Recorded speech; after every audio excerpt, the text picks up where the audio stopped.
So number 3, we see this one a lot in New York City. Workaholism. Workaholism, or just overworking, or an addiction to work, even in a really serious case. But I see this a lot where people just hide out in their jobs. A lot of times you hear about married men, or even women who are avoiding their partner. They'll stay at work late and come home so that they don't have to deal with their partner. Other people who might be single, you might stay at work so that you avoid going to social events, and it's just a way that you actually isolate and hide out by going to work so much. And how this can harm you is it can make you feel isolated, and how it can harm your relationships is there's distance. There's distance. There's no time to catch up on how things are going. There's no time to have eye contact, to connect. And it can really harm not only your relationship with yourself and feeling isolated, but distance you from your significant other and also your family, your children even. So workaholism. Also, I want to add, other addictions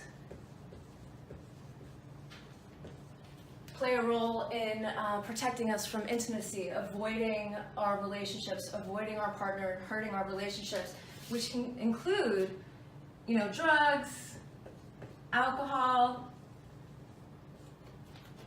Think of all those company parties where, there's so much alcohol flowing to try to get people to connect, but it's not really true intimacy. It's liquid confidence. You may have more fun at the event, but you're not really connecting with deeper conversations, usually, when there's alcohol involved. And another thing is porn.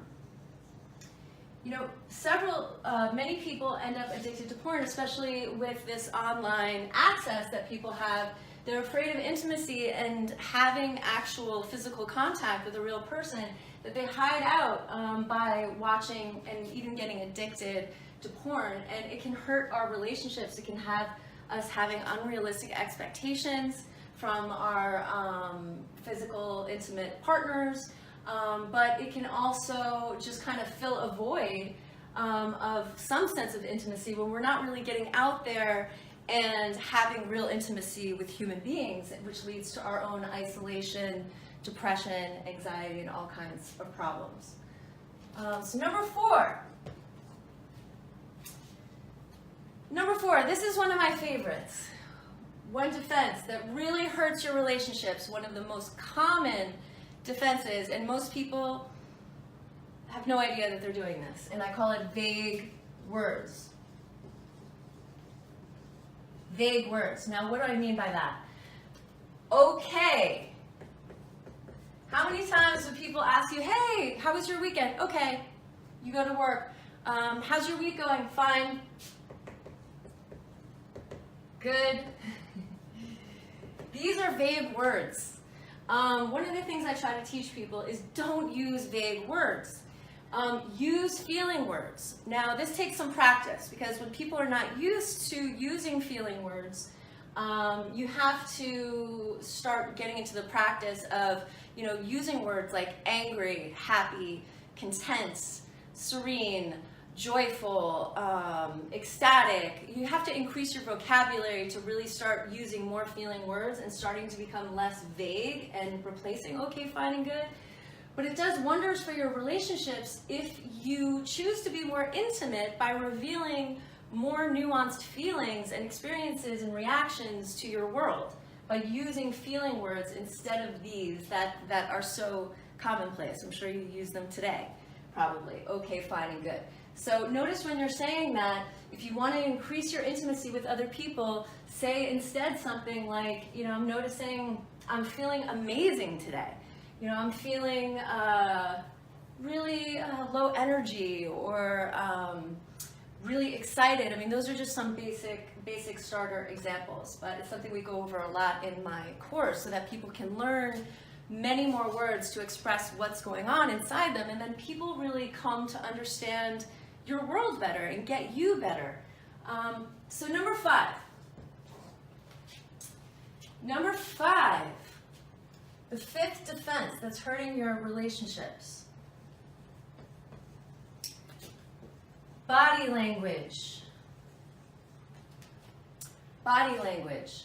So again, very unconscious, but if we're at a party and my body language is with crossed arms, if I'm at the party the whole time with crossed arms, like how do I look right now, right? How do I look right now?